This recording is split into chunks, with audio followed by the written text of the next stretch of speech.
कुरान कब खोला जाता है? जब हमारे घर में मैयत होती है तब कुरान खोला जाता है।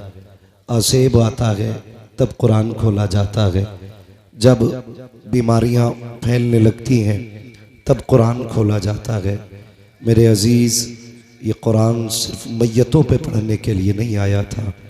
ये कुरान सिर्फ तीजों में पढ़े जाने के लिए नहीं आया था। ये कुरान सिर्फ आसेब भगाने के लिए नहीं आया था। ये कुरान पूरी कौम को सलीक़े ज़िंदगी देने के लिए आया था। ये कुरान पूरे माशरे को ज़ाब्ता-ए हयात देने के लिए आया था। आज कितनी अजीब सी बात लगती है, हमारी कौम के पास सिर्फ एक ही किताब थी और वो है कुरान। वही हमारी कौम को सही से नहीं आता है। कई बार तो ऐसा भी होता है कि बेटे 8 हैं लेकिन बाप के जनाजे पे कोई कुरान पढ़ने वाला नहीं। 10 बेटे हैं, कोई कुरान पढ़ने वाला नहीं। कई बार बाप बड़े फ़ख्र से कहता है, अल्लाह ने 5 बेटे दिए थे, मैंने 5 कामयाब बना दिए। एक को इंजीनियर बनाया, एक को वकील बनाया, किसी को जज बनाया। रह गई कमाई की बात तो मैंने अपनी इस 60 साला ज़िंदगी में 3 प्लाट खरीदे, 8 मकान बनाए, बड़ी कामयाब ज़िंदगी जी के जा रहा हूँ। नहीं भाई, इस धोखे में मत आना। कामयाब ज़िंदगी उसकी नहीं है जिसने बिल्डिंगें छोड़ी, अपने पीछे मकान छोड़े, अपने पीछे गाड़ियाँ छोड़ी। कामयाब ज़िंदगी वो जी के गया है जो अपने पीछे कुरान वाले छोड़ के गया। सबसे कामयाब ज़िंदगी उसकी है जिसने अपने पीछे कुरान वाले छोड़े। नौजवानों, तकलीफ़ भी होती है, दर्द भी उठता है, लेकिन किससे कहें, कहाँ जाएं, किससे बताएं? ये एक रोना नहीं उम्मत के लिए कि आज जब रिश्ते होते हैं हमारी कौम के अंदर और जब पूछा जाता है बेटी के बाप से, आपकी बेटी ने कितना पढ़ा है, क्या पढ़ा है, तो गरीब गर्दन झुका के कहता है मेरी बेटी ने कुरान पढ़ा है। तो अमीर बड़ी आसानी से ये कह के ठुकरा देते हैं, बस कुरान पढ़ा है, बस कुरान पढ़ा है। क्या चाहते हो? का सिर्फ कुरान पढ़ाया? कितना पढ़ाना था? का MA BA नहीं कराया? यार, हम MA BA की डिग्री को कुरान से बड़ी डिग्री समझते हैं। हमें शर्म आनी चाहिए। अगर गरीब की बेटी कुरान पढ़ी लिखी है तो हम उसके अंदर 1000 ऐब निकाल के ठुकरा देते हैं। और अमीर की बेटी अगर कुरान का एक हर्फ नहीं जानती तो उसके दौलत के पर्दे में आकर के हम उसे सर का ताज बना लेते हैं। मैं इस बात से इनकार नहीं करता, बेटी बेटी है, चाहे गरीब की बेटी हो, चाहे अमीर की बेटी हो, लेकिन नौजवानों, अपनी जिंदगी का मयार एक रखना। याद रखना कि नींद कभी पैसे से नहीं आया करती, नींद कभी अच्छे बिस्तरों पे नहीं आया करती, नींद कभी आलीशान बिल्डिंग में नहीं आया करती। नींद उन्हें सुकून की आती है जिन पे खुदा मेहरबान होता है, जिन पे खुदा मेहरबान होता है। ख्याल रखना मेरी बात का। कभी भी रिश्तों को पैसों से मत तोलना। कभी ये फैसले मत करना कि ससुराल वाले 10 लाख देंगे तो एसी लगा के मौज की नींद सोऊंगा। अगर एसी में अच्छी नींद आती तो गरीब कभी चैन से सो नहीं पाता। अगर पंखों में अच्छी नींद आती तो कभी भी मजदूर आदमी सुकून की नींद नहीं सो पाता। लेकिन मैं सच कहता हूं, फुटपाथ पे सो जाते हैं अखबार बिछाकर, मजदूर कभी नींद की गोली नहीं खाते। इसकी वजह यह है कि नींद कभी पैसे से नहीं आती है, नींद अगर आती है तो रब के करम से आया करती है। मैं कई ऐसे अमीरों को जानता हूं, बहुत ऐसे अमीरों को, मुझसे तो टकराते रहते हैं। हाँ, मिंबर शरीफ पर अल्लामा हमारे अफसर हुसैन साहिब क़िबला, मुफ्ती नईम साहिब क़िबला, तमाम तर उलमा इकराम जलवागर हैं, मेरी बात की तायीद करेंगे।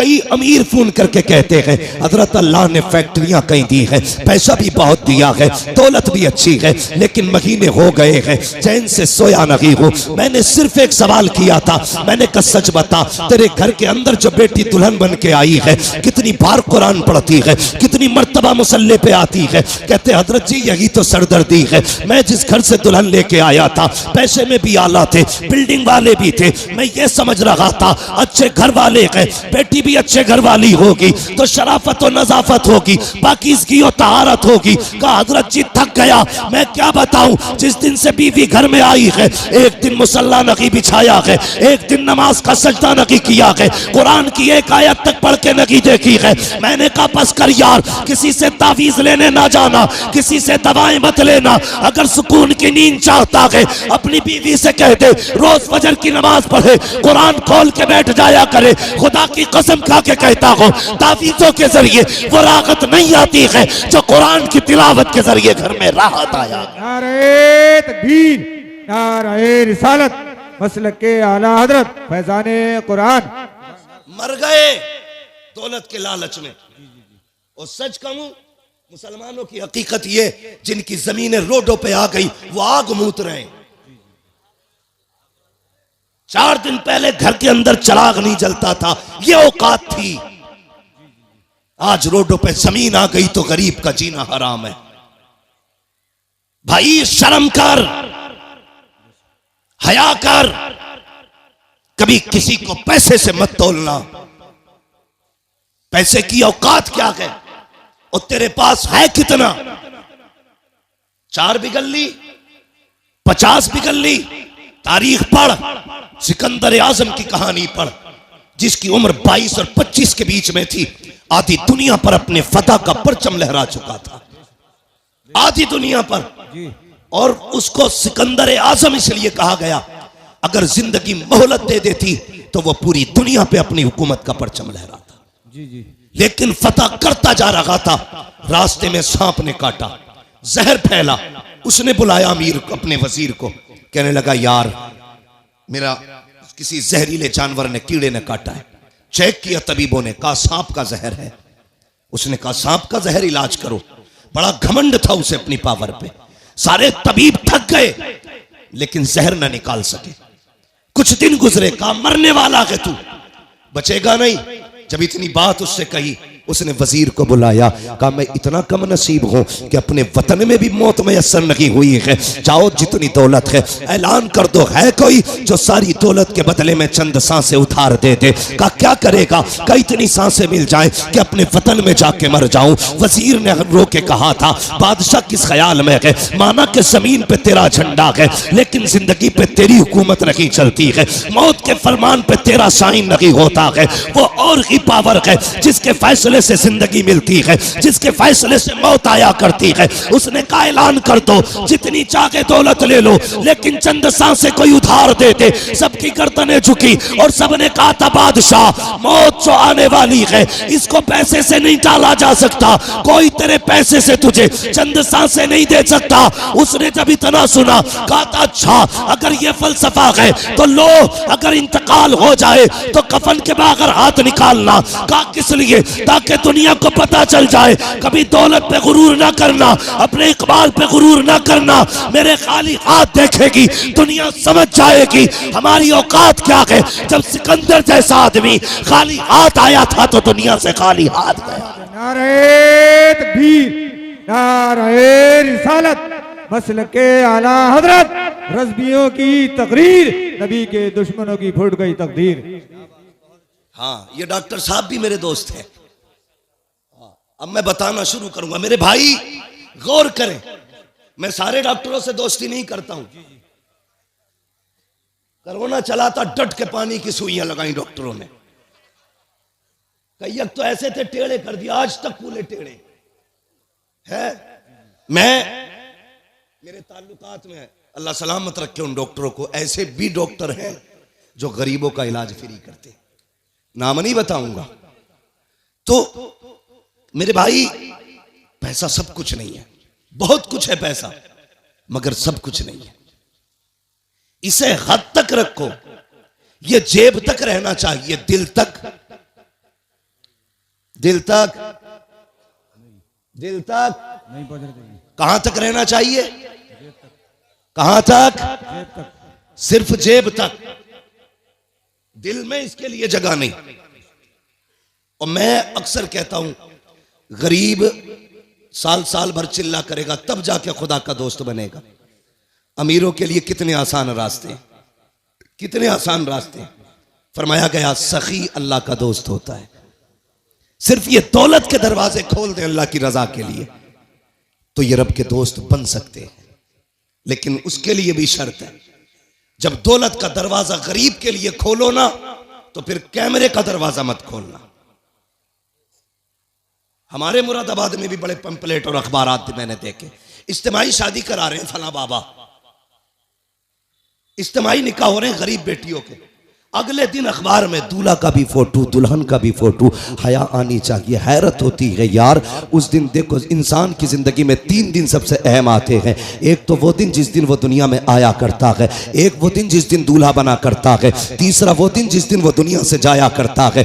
ये 3 मौके ऐसे आते हैं जिसमें सारी दुनिया सिर्फ इन 3 को देखा करती है। जब दुनिया में कोई आता है, पूरा गांव लोग बटन है, एक से एक हसीन है, मगर लोग देखने जा रहे हैं आज फला का पोता आया है, फला का बेटा आया है, देखे तो सही कैसा है। उस दिन देखा जाता है पहली मर्तबा। दूसरी मर्तबा अगर दूल्हा काड़ा भी है तब भी लोग उसी को देख रहे हैं, काला भी है तब भी उसी को देख रहे हैं, लूला है तब भी देख रहे हैं, लंगड़ा है तब भी देख रहे हैं। सबकी नजरें दूल्हा पे जमी होती है। तीसरा तब जब बंदा जनाजे में लेटा होता है, काफूर मल दिया जाता है, कफन में लपेट दिया जाता है, कैसा भी हो दुनिया पलट पलट के देख रही है। ये देखो आज का आम नहीं है बल्कि खास दूल्हा बना गए। यार 3 मौके जिंदगी में आए, हमने जिंदगी से उसकी एक जिंदगी का हसीन मौका छीन लिया। जब वो दूल्हा बना हमने उस दिन उसे जलील किया। मैंने दूल्हों के फोटो देखे, जैसे ये हाफिज बैठे हैं ऐसी कुर्सियों पे दूल्हे बैठे थे, उनके फोटो लिए गए। खुदा की कसम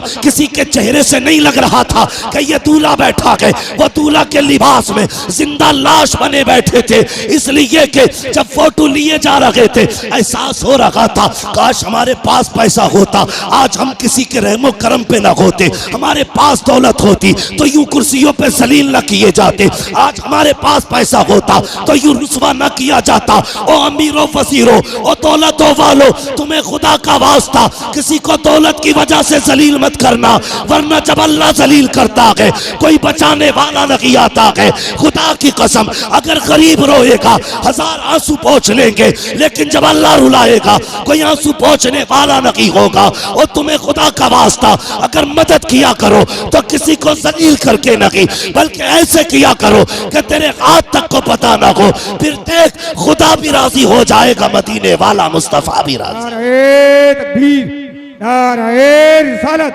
मसलके आला हजरत, नारे तकबीर।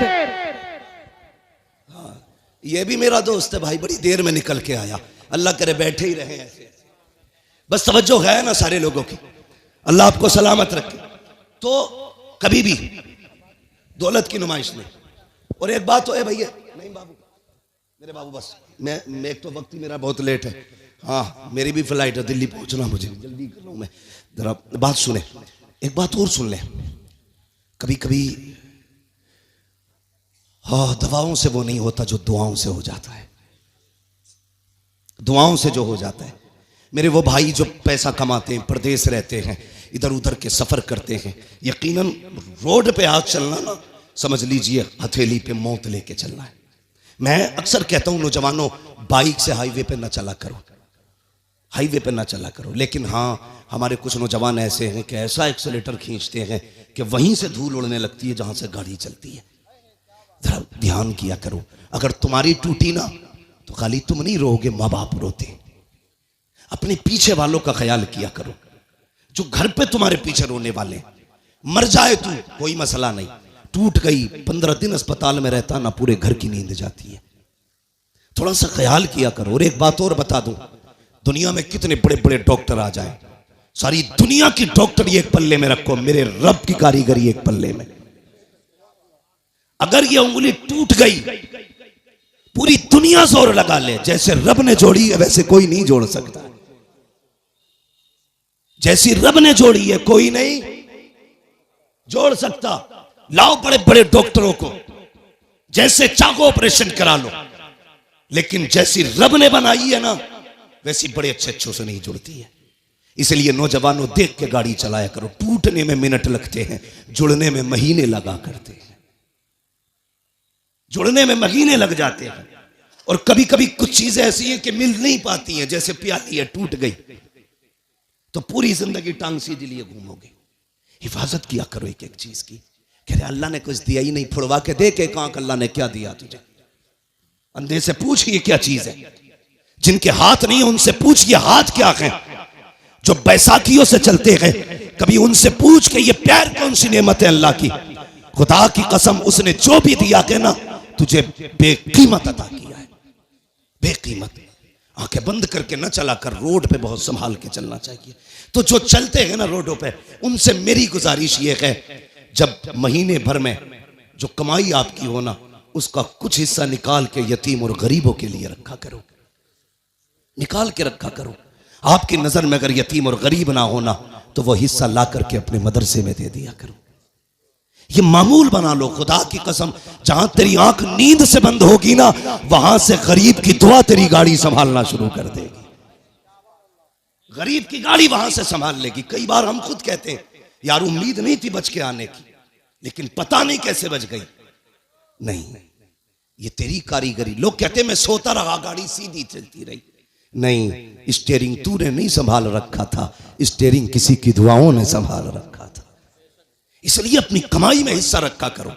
कभी कभी दवाएं वो नहीं करती जो दुआएं कर जाती हैं। आज बीमारियां देख रहे हो कितनी छोटी छोटी लग रही हैं। हाँ, कैंसर, ब्रेन ट्यूमर, ऐसी ऐसी बीमारियां जो कभी सुनी नहीं गई, आज वो बीमारियां आ रही हैं। हमने बहुत तरक्की की है। सगा भाई सगे भाई के झूठे गिलास में पानी नहीं पीता आज। ये डॉक्टर कहते हैं कि नहीं झूठा मत पीना बीमारी लग जाएगी। मेरे हुजूर से बड़ा कायनात में कोई डॉक्टर ही नहीं है। आका फरमाते हैं सूरुल मोमिन शिफा, मोमिन के झूठे में शिफा होती है। और हमने झूठे ही खाना छोड़ दिया, ऐसी बीमारियां घुसी। अल्लाह कहता चला तरतीब अपनी, और अब मैं अपना कलम चलाऊंगा तू अपना चला।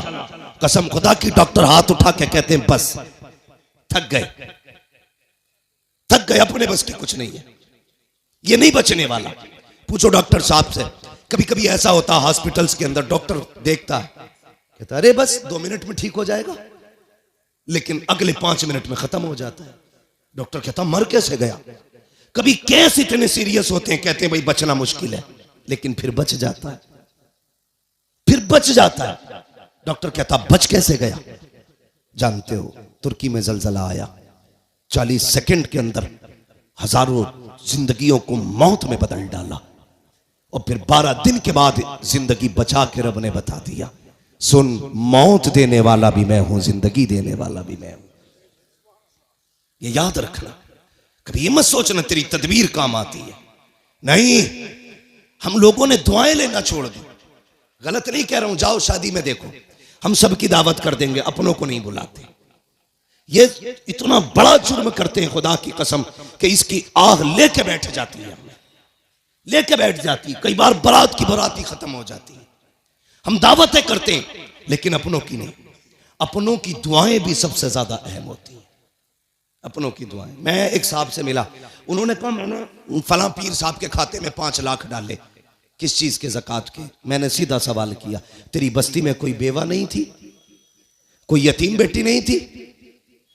कजी होंगे तो। मैंने कहा उन्हें क्यों नहीं दिया? कजी वो बहुत बड़े हजरत है इसलिए खाते में डाल दिया। मैंने कहा तूने हजरत के खाते में इसलिए डाला हजरत से तेरी दुआ सलाम हो जाए, और तेरे गरीब बस्ती के मोहल्ले की गरीब बेटियां सिर्फ इसलिए बाप के सर पे बोझ बनी रही कि जहेज में देने के लिए उनके बाप के पास पैसा नहीं था। अगर ये 5 लाख उठा करके 5 गरीब बेटियों में बांट देता, उनके घर आबाद हो जाते। तूने मौलवी के खाते में डाला, उससे ताल्लुकात हो गए। गरीब के घर में डाल देता, मदीने वाले मुस्तफा से ताल्लुकात हो गए। सोच का फर्क है, हमारी सोच का फर्क है। ताल्लुकात के लिए पैसा इधर से उधर। कभी हुजूर से भी ताल्लुकात बनाओ। बनाएंगे इंशाअल्लाह, बोलो इंशाअल्लाह। नाराज मत होना पैसे वाले लोग, हाँ, मैं बात बता रहा हूं आपको। तो ये हम करते हैं, दुआएं लेने की कोशिश किया करो, दिलों में जगह पैदा करो। आज नफरतें बहुत हैं। एक गांव 10 खानदानों में बटा, एक खानदान 10 नामों में बटा है, और फिर एक घर 10 झगड़ों में बटा है। एक कोई नहीं है जिसके अपने घर में इत्तेफाक नहीं ना, वो चौराहे पे बैठ के पूरे देश की हुकूमत चला देता बैठे बैठे। अब क्या किसकी आ रही है? कांग्रेस की। फलां में किसकी बनेगी? मायावती की। हो किसकी बनेगी? बीजेपी की। तू अपना घर संभाल, देश संभालने की बातें कर रहा है। हाँ, खाली लोग, फालतू लोग बैठे बैठे देश चला रहे। नहीं, अपने आप को संभालो, अपना परिवार संभालो, खुद को संभालो, मोहब्बतें बांटो। मैंने कहा था कभी कभी दवाएं वो नहीं करती जो दुआएं कर जाती हैं। दुआएं लेने की कोशिश करो। 500 रुपए देगा, कहेगा मुफ्ती साहब दुआ कर दियो। अच्छा, 500 रुपए में ये कह रहा दुआ कर दियो, हो गई दुआ? मैंने कर भी दी, चल अल्लाह तेरा भला करे। यही दुआ है? दुआ कराई नहीं जाती, दुआ खुद ब खुद की जाती है। कहा नहीं जाता, जो दिल से दुआ निकले वो असल दुआ होती है, वो असल दुआ होती है। वो कोई लेता ही नहीं, उसका मसला ही कोई नहीं। अमेरिका पहुंच गए साहब, पैसा कमाया, मिलियन नहीं बिलियनों पैसा कमाया, बिलियनों। लग गई बीमारी कैंसर की, इलाज कराया, पैसे का घमंड था। डॉक्टर ने कहा क्या हाल है? साहब तबीयत ठीक नहीं है। चेकअप हुआ, डॉक्टर ने कहा 2 महीने का मेहमान है, मरने वाला है, जाओ फैमिली के साथ रह ले। हम कब पलटते हैं खुदा की तरफ? जब दुनिया लाइलाज कर देती है। जब डॉक्टरों ने कह दिया 2 महीने जिएगा बस, लौट जा, आ गए पलट के, सर पकड़ के बैठे, बड़ा परेशान हूं। कहा यार डॉक्टरों से तो इलाज करा लिया, किसी मौलवी के पास भी चला जा। फिर आया, कहने लगा हजरत जी कोई तावीज है? क्या हुआ? का ब्लड कैंसर है, डॉक्टर कहते 2 महीने का मेहमान है, मरने वाला है, सारा खत्म हो गया। उन्होंने कहा कहां के रहने वाले? का फला मुल्क का। कहा अमेरिका कितने साल से? का 35 साल हो गए। कितना पैसा कमाया? बहुत। अपने मुल्क कब गए? का याद नहीं है। बहरहाल 25 साल से ऊपर हो गए। उन्होंने कहा सुन एक काम कर, अपने मुल्क वापस चला जा, अपने रिश्तेदारों को 1 महीने तक दावत खिला। पलट के आया, 1 महीने तक दावत खिलाई, उसके बाद पलट के गया। जब चेकअप कराया तो ना कोई बीमारी थी ना कैंसर था। डॉक्टर कहने लगा यार ये कैसे ठीक हो गया? उसने कहा अब तक तेरा इलाज था, 1 महीने से मदीने वाले का इलाज चल रहा है। 1 महीने से मदीने वाले का इलाज चल रहा है। मैंने पहले कहा था कि जो दुआ दवाएं नहीं करती है वो दुआएं कर जाया करती है। आ तुझे मुस्तफ़ा की चौखट पे लेके चलो। मेरे हुजूर के बहुत गरीब सहाबी है, इतने गरीब सहाबी कि कभी कभी खाना मिल जाता, कई कई दिन तक फाके हो जाया करते थे। एक दिन हुजूर की बारगाह में आए, अल्लाह अकबर, अखलाक करीमा देखो मेरे हुजूर का। अपने हर गुलाम से खैरियत पूछते थे। आज तो बाप बेटे से खैरियत नहीं पूछता, भाई भाई से खैरियत नहीं पूछता। इन मोबाइलों ने आग लगा रखी है। एक दस्तरखान पे 5 भाई बैठे हैं, किसी को पूछने की फुर्सत नहीं है, सारे मोबाइल में डूब जाया करते हैं। मैं कहता हूं यार अपनों को वक्त दिया करो, घर में आ जाया करो, फ्लाइट मोड डालो मोबाइलों पर और अपनों से बैठ करके खैरियत पूछा करो। पता 8 दिन से तू कहां था, तूने क्या किया है, हाल चाल पूछ लिया करो। हम तो घर में गए तब मोबाइल है, सफर में गए तब मोबाइल है, मार्केट में गए तब मोबाइल है। इस मोबाइल ने बेगाना बना दिया है। बाप बेटे से खैरियत पूछने वाला नहीं, बेटा बाप से खैरियत पूछने वाला नहीं। आप मेरे नबी की चौखट पे चल, सरकारे दो आलम की बारगाह में जब गरीब सहाबी आए, आका फरमाते मेरे सहाबी क्या हाल है? अल्लाह अकबर, लहजा इतना प्यारा कि कुर्बान होने को जी चाहता था। क्या हाल है? कहते हैं या रसूल अल्लाह हर हाल में अल्लाह का शुक्र है, बस यूं समझ लीजिए कभी खा लेते हैं कभी नहीं खाते हैं, जब मिल जाता है तो शुक्र करते हैं, जब नहीं मिलता है तो सब्र कर लेते हैं। अल्लाह अकबर, हुजूर ने गुलाम की ये बातें सुनी है, चश्माने नबुव्वत में आंसू आए, जैसी आंखें भर आई है। इतने में जिब्रील आ जाते हैं, या रसूल अल्लाह ये जो गुलाम बैठा हुआ है बस ये कल ज़ोहर तक का मेहमान है, कल ज़ोहर तक इसका इंतकाल हो जाना है। इतना सुनना था, नबुव्वत वाली आंखें भर आई, चश्माने नबुव्वत बरसी। मेरे नबी ने गुलाम से नहीं कहा था कि तू कल तक का मेहमान है, बल्कि उससे फरमाते हैं मेरे गुलाम बता तो सही तेरी जिंदगी में कोई ऐसी ख्वाहिश है जिसे तू चाहता था और वो ना हो सकी हो। अल्लाह अकबर, गुर्बत का अंदाजा लगाना। जब जब मेरे नबी ने इतना कहा था, बता तो सकी कोई ख्वाहिश हो तो पूरी की जाए। ये नहीं कहा कल तक का मेहमान है। मुस्तफ़ा फरमाते हैं बता तो सकी तेरी कोई ख्वाहिश हो तो पूरी करूं। आका ने इतना कहा। गुलाम के जुमले सुनना प्यारे, जो होटलों में 2000 का खाने के बाद और एक भूख का खाना फेंकने वालों, खड़े होकर के शादियों में खाने दे करके कुत्तों की तरह खिलाने वालों और कई लोगों का खाना दावतों में फेंकने वालों, जरा दिल संभाल के मेरी बात सुनना। खुदा ने दिया है शुक्र अदा किया करो। मेरे नबी ने कहा था रोटी की कदर करना, अगर ये चली गई तो हाथ लगी आएगी। रिस्क की इज्जत किया करो, कदर किया करो। ये तो हुजूर का करम है जो दस्तरखान समेटे नहीं गए हैं। ये मुस्तफ़ा का करम है जो चेहरे बिगाड़े नहीं गए हैं। ये तो आका का करम है जो जमीन फाड़ी नहीं गई है। ये मुस्तफ़ा का करम है जो शक्लें बिगाड़ी नहीं गई है। अगर आका का करम ना होता तो चेहरे बिगाड़ दिए गए होते। आका का करम ना होता दस्तरखान उठा दिए गए होते। मुस्तफ़ा का करम ना होता फाके मार दिए गए होते। आज जो बेहिसाब रोटी मिल रही है ये मेरे नबी का सदका है। बेहिसाब रिस्क मिल रहा है ये मुस्तफ़ा का सदका है। आका के सहाबी ने कहा था या रसूल अल्लाह एक ख्वाहिश है, एक ख्वाहिश है, एक ख्वाहिश है, बता कौन सी? तो उसने कहा था आका आज तक जिंदगी में मैंने कभी मीठा नहीं खाया है। सुना है मीठी भी कोई शय होती है। आका मेरा जी चाहता है जिंदगी में एक बार मीठा खाने मिल जाए। इतना सुना है मेरे नबी ने कहा उस्मान को बुलाया जाए। उस्मान गनी आ जाते हैं, कहते दूसरी ख्वाहिश बता। उसने कहा या रसूल अल्लाह गरीब हूँ, निकाह नहीं हुआ है। कहा किस लिए? कहा कोई गरीब समझ के बेटी नहीं देता है, इसलिए मैंने आज तक निकाह नहीं हुआ। आका मेरा भी जी चाहता है काश मेरा भी निकाह हो, मेरी भी बीवी हो। या रसूल अल्लाह कभी कभी अरमान जागते हैं, दिल ये कहता है जब दुनिया सो रही हो और रात का आधा हिस्सा गुजर चुका हो, आका उस वक्त में मेरी बीवी भी हो और मैं भी हूँ, दोनों मुसल्ले पे खड़े हो, वो भी रो के रब को मनाती हो, मैं भी रो के रब को मनाता रहूं। आका बस इतनी ख्वाहिश है, एक तो मीठा मिल जाए, दूसरा मेरा निकाह हो जाए। नबुव्वत वाली आंखें बरस रखी है। फरमाया बता तेरी नजर में कोई बेटी हो तो बता। उसने कहा जी या रसूल अल्लाह मेरे चचा साथ बहन है, लेकिन मेरा चचा गरीबी की वजह से मुझे देखना नहीं चाहता। आका फरमाते बुलाया जाए इसके चचा को। जब उनके चचा को बुलाया गया, अब मेरे नबी का फैसला सुनना। आका फरमाते हैं मेरे सहाबी मैंने तेरी बेटी का रिश्ता अपने इस गरीब सहाबी के साथ तय कर दिया है। फिर क्या था? मुस्तफ़ा का फरमान था गर्दन झुक जाती है। आका फरमाते हैं कोई एतराज तो नहीं है? तो उन्होंने कहा था या रसूल अल्लाह हक तो ये है बेटी का हाथ मांगा है, अगर सर भी मांग लेते हंसते हंसते जाने दे देते, इसलिए कि या रसूल अल्लाह जान देती हुई उसी की तो थी। हक तो ये है कि हक अदा ना।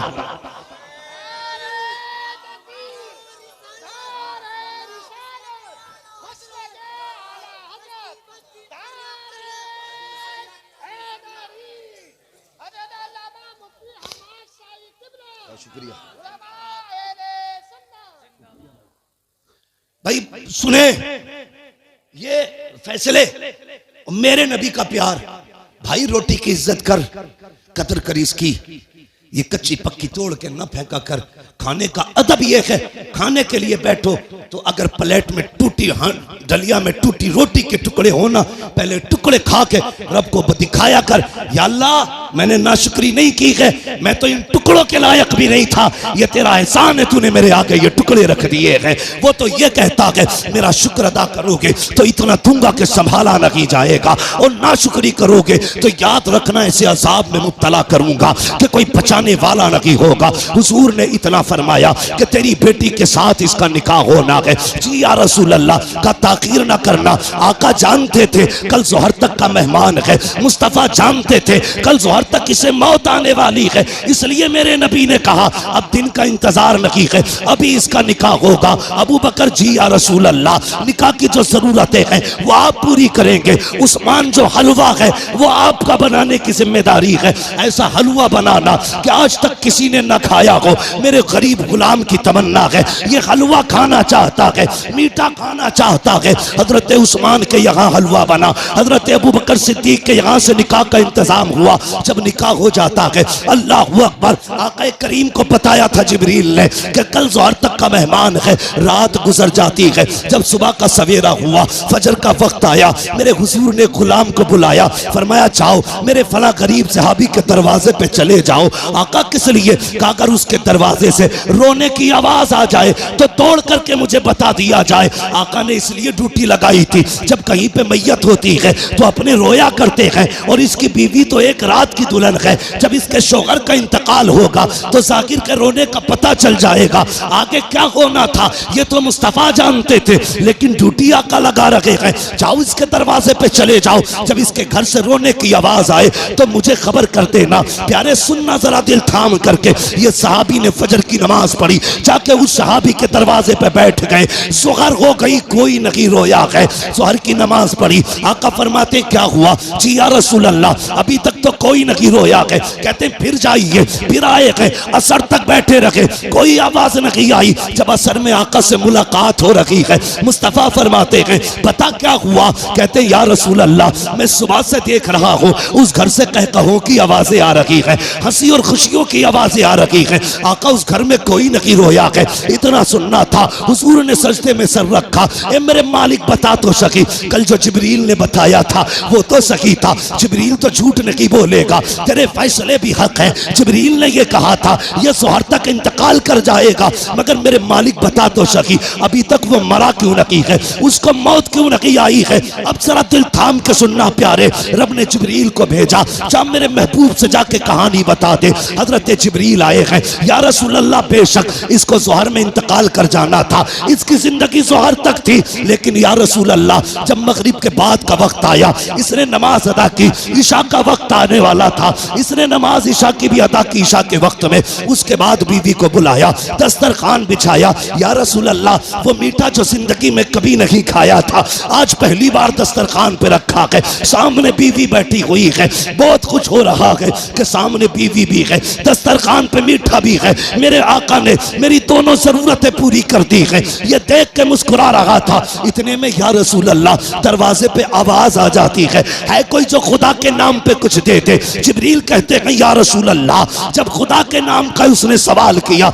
इसने एक नजर बीवी के चेहरे पे डाली, दूसरी नजर अपने हलवे पे डाली, वो मीठा जिसके लिए जिंदगी भर तरसता रहा था उसे देखा है। बीवी से कहता शरीक हयात खुदा ने तेरी जैसी बीवी दे दी है, अब और क्या कमी रह गई है। दरवाजे पे रब के नाम का साइल आ गया है, अगर तू कहे तो ये हलवा उसके हवाले कर दो। बीवी ने कहा मेरे सरताज जैसे तेरी मर्जी है। जिब्रील कहते हैं या रसूल अल्लाह उसने अपनी जिंदगी की सबसे पसंदीदा ग़िज़ा हलवा उठाया, खुदा के नाम पे गरीब को दे दिया और कहा जब गरीब के हाथों में हलवा आया, आका उसकी जबान से जुमला निकला, खुदा तेरी खुशियों को सलामत रखे, खुदा तेरी खुशियों को सलामत रखे। जिब्रील कहते हैं या रसूल अल्लाह फैसला तो मौत का हो चुका था, लेकिन जब उस फकीर ने कहा था खुदा तेरी खुशियों को सलामत रखे, रब ने फैसला कर दिया ए जिब्रील इसने अपनी मनपसंद से मेरी रजा के लिए अपने आगे से उठा करके गरीब के हवाले कर दी है। जाओ मैंने इसकी जिंदगी को मौत को जिंदगी में तब्दील कर डाला है और इसके गमों को दूर करके इसकी जिंदगी को खुशियों से आबाद कर डाला।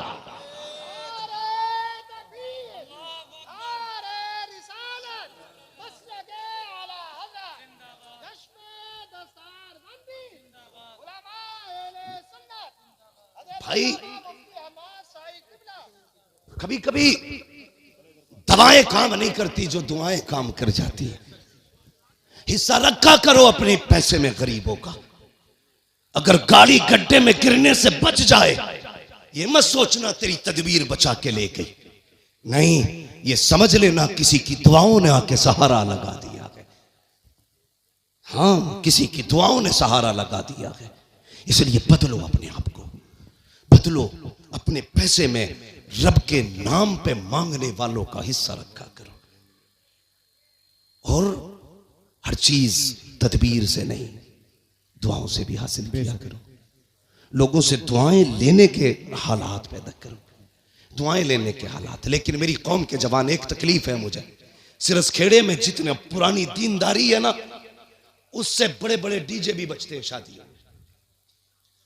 ये खबरें भी हमें मिलती हैं, जहां तुम्हारे जलसों की शोहरतें हैं वहां तुम्हारे डीजे की भी शोहरतें कम नहीं है। कौम तबाह हो गई भाई। क्या एक निकाह करने के लिए सिर्फ इतना है, पूरी शादी में निकाह सुन्नत है, बाकी कितने काम सुन्नत वाले करते हैं। 7 दिन पहले से अम्मा ढोल लेके बैठ जा रही है। एक दिन रात में गुजरा, 3 बजे मैंने देखा लड़की आ रही। हम लोग तो रातों में अक्सर चलते हैं। मैंने कहा ये क्या मसला, मौत हो गई क्या? कि नहीं परमल बटे। मैंने ये क्या मसला? कहा नहीं गीत थे, फला के घर शादी है तो 3 बजे परमल बट रहे हैं। इससे अगर ईशा के बाद कह दो या मगरिब बाद कह दो सूर्य वाकया पढ़ ले तो कहेगी आंखों में दर्द हो रहा, परमल लेने 3 बजे जागी। ढोलकों ने तबाह कर दिया। जानते हो, इन चीजों ने हमें हुजूर से दूर कर दिया है। तेरे कदमों में जो है गैर का मुंह क्या देखे, कौन नजरों में चढ़े देख के तलवा तेरा। और हम तो ये कहते हैं या रसूल अल्लाह, तेरे टुकड़ों पे पले गैर की ठोकर पे न डाल, छिड़कियां खाएं कहां छोड़ के सदका तेरा। सुभान अल्लाह, सुभान अल्लाह, बहुत अच्छे। हम क्यों जलील हो रहे हैं? हाँ, कुछ बातें ऐसी हैं जो मैं माइक पे नहीं कह सकता, लेकिन तुमसे कहना जरूरी थी, इसलिए कि सिरस खेड़े वालों तुम्हारे दिमाग भी बड़े खराब हुए। नहीं कह सकता माइक पे उन बातों को, इशारातन समझ जाओ। डॉक्टर इकबाल ने कहा था कि मोहम्मद से वफा तूने तो हम तेरे। ये जहां चीज है क्या लो हो कलम तेरे। इसका क्या मतलब है? इसका मतलब यह है खुदी को कर बुलंद इतना कि हर तकदीर से पहले खुदा बंदे से खुद पूछे बता तेरी रजा क्या है। बदलो अपने आप को। जानते हो, इन चीजों ने हमें दूर कर दिया हुजूर से। गानों ने उम्मत को तबाह करके रख दिया। एक होता है इनफरादी गुनाह, एक होता है इज्तिमाई गुनाह। मुफ्ती नईम साहब चले गए भाई। एक होता है इनफरादी गुनाह, एक होता है इज्तिमाई गुनाह। इनफरादी गुनाह तो ये लीड लगी है हम खुद सुन रहे हैं, और इज्तिमाई गुनाह ये है कि ऊपर रखे सुराही, नीचे रखा साउंड, फुल आवाज करके धमाधम चल रही है। ये वो बिला वजह का गुनाह है जिसे लेके तुम अपनी नस्लों को तबाह करने पे लगे। बिला वजह का गुनाह। मैं इस पे ज्यादा लंबी गुफ्तगू नहीं करूंगा, वक्त हो चुका है, इसलिए कि थोड़ी ही देर में पीरे तरीकत रहबरे राह शरीयत नबीर आला हजरत, हाँ खानकाहे आला हजरत का चश्मो चराग, हम आशिकान की जान, हमारे अकीदे की पहचान, इमाम अहमद रजा खान का शहजादा हुजूर अहसन मियां साहब किबला तशरीफ लाने वाले हैं। हाँ, लाने वाले नहीं, इंशाल्लाह। कितनी देर लगेगी? आने वाले हैं इंशाल्लाह। थोड़ी देर में हजरत तशरीफ लाने वाले हैं। देखना यार, चेक के कहोगे यार अगर आसन मियां का चेहरा ऐसा है तो बरेली के अहमद रजा का चेहरा कैसा? देखना, देखते रह जाओगे। हाँ, वो जात भी आने वाली है इंशाल्लाह।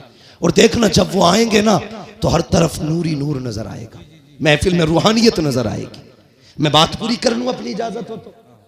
थके तो नहीं अभी आप लोग? मैंने हाथ नहीं उठवाए थे आपके बीच बीच में। मैं इसलिए हाथ नहीं उठवाता, कहता इसलिए नहीं हूं भाई, माल अच्छा होता है तो खुद बिकता है।